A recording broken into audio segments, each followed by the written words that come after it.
యేసుక్రీస్తు సర్వశక్తి కలిగిన ఉన్నతమైన నామంలో మరొక లేఖన భాగాన్ని వాగ్దానాన్ని ఉదయకాల సమయంలో ధ్యానం చేసుకోవడానికి ఇష్టపడదాం.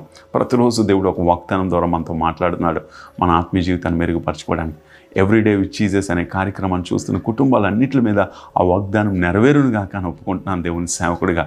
ఈరోజు కూడా మనం ఆలోచించాల్సింది, అందుకంటే తండ్రి ఆకర్షిస్తే తప్ప ఎవరో ఆయన యుద్ధకు రారట. ఈరోజు మనమంతటి మనం రావాలి అంటే ఆయన దగ్గరికి రాలేదు.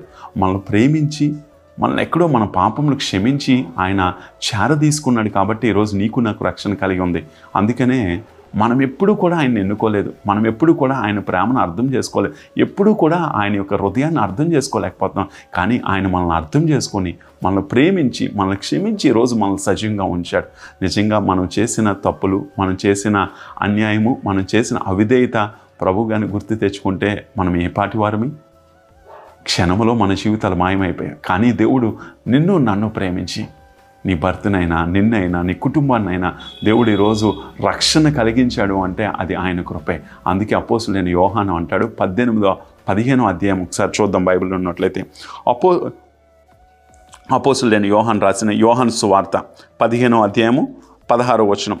మీరు నన్ను ఏర్పరచుకొనలేదు, మీరు నా పేరట తండ్రిని ఏమి అడుగుదురో అది ఆయన మీకు అనుగ్రహించినట్లు మీరు వెళ్ళి ఫలించుటకు మీ ఫలం నిలిచియుండుటకును నేను మిమ్మల్ని ఏర్పరచుకొని నియమించితిని.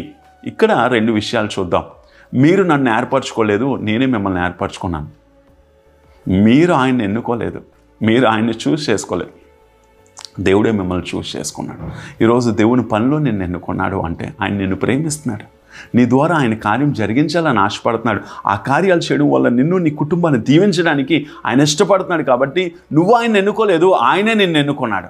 నువ్వు ఆయన్ని ఎన్నుకోలేదు, ఆయనే నిన్ను ఏర్పాటు చేసుకున్నాడు. ఈరోజు గుర్తుంచుకో, దేవుడు నిన్ను ఎన్నుకుని నీకు రక్షణనిచ్చి, నీకు ఆశీర్వాదాలనిచ్చి, ఉద్యోగాన్నిచ్చి, పిల్లల్నిచ్చి, ఇంత ఆశీర్వాదంతో కూడిన జీవితాన్ని దేవుడు నీకు ఇస్తే నువ్వు దేవుడిని తోలనాడుతున్నావు, దేవుడిని విడిచిపెడుతున్నావు, దేవుణ్ణి చాలా చులకనగా చూస్తున్నావేమో. దేవుడు నీతో మాట్లాడుతున్నాడు. నేను నిన్ను ఎన్నుకున్నాను, నేను నిన్ను ఏర్పాటు చేసుకున్నా. ఒకసారి గుర్తెరుగు, ఈరోజు నిన్ను నీ భర్తని జతపరిచింది కూడా ఆయనే, నిన్ను నీ భార్యని కూడా జతపరిచింది ఆయనే, నీకు నమ్మి దేవుడు పిల్లల్ని ఇచ్చింది కూడా ఆయనే. ఈరోజు నిన్ను నీ కుటుంబాన్ని ఎన్నుకున్నాడు. నువ్వు ఆయన ఎన్నుకోలేదని దేవుని వాక్యం చెప్తుంది. ఎన్నుకున్న దేవుడు, ఏర్పాటు చేసుకున్న దేవుడు మధ్యలో విడిచిపెడతాడా? విడిచిపెట్టడు. మరి ఎందుకు సందేహం? మరి ఎందుకు అనుమానం? ఎందుకు అనాలోచన? దేవుడు ఏం చేస్తాడు? చేస్తాడు తగు సమయంలో, తగు కాలంలో. అందుకంటాడు కదా, దేవుడు ఎప్పుడు కూడా ఆలస్యం చేయడు.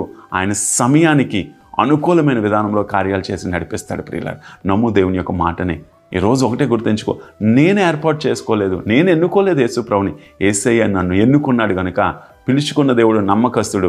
నిన్ను నీ కుటుంబాన్ని, నిన్ను నీ భర్తని, నిన్ను నీ భార్యని, నీ పిల్లల్ని ఆయన దగ్గరుండి నడిపించగలిగిన దేవుడు. ఈ వాగ్దానాన్ని నమ్మి ప్రార్థన చేయడానికి ఇష్టపడదాం. కళ్ళు మూసుకుందాం, ప్రార్థన చేద్దాం. మా తండ్రి, మా ప్రభువా, మరొకసారి నిజమే కదా, నువ్వు మమ్మల్ని ఏర్పాటు చేసుకున్నావు, నువ్వు మమ్మల్ని ఎన్నుకున్నావు. మేము ఎన్నుకోలేదయ్యా. మేము నీ దగ్గరికి రావాలి అంటే అది అసాధ్యము. అందుకనే మా కొరకు ఈ భూమి మీదకి వచ్చావు. దాన్ని బట్టి నీకు వందాలా. ఈరోజు మా అందరికీ ఇచ్చిన రక్షణ బట్టి, మా అందరికీ ఇచ్చిన కృపను బట్టి నీకు వందాలి. ఎవరెవరైతే ఈ కార్యక్రమం చూస్తున్నారో వాళ్ళ కుటుంబాల మీద, గృహాల మీద పరిశుద్ధాత్మ అగ్ని కంచి ఉండునుగాక. ప్రత్యేకంగా స్టూడెంట్స్ ఎగ్జామ్కి వెళ్ళి వస్తుండగా క్షేమకరమైన ప్రయాణం దయచేయి. మంచిగా ఎగ్జామ్ అటెంప్ట్ చేయడానికి సహాయం దయచేయి. ప్రతి ఒక్కరిని చేతిలో పెట్టుకోండి. యేసుక్రీస్తు సర్వశక్తి కలిగిన నామంలో అడిగి వేడుకొంచున్నాము తండ్రి. ఆమేన్. God bless you. దేవుడు మనందరినీ దీవించును గాక.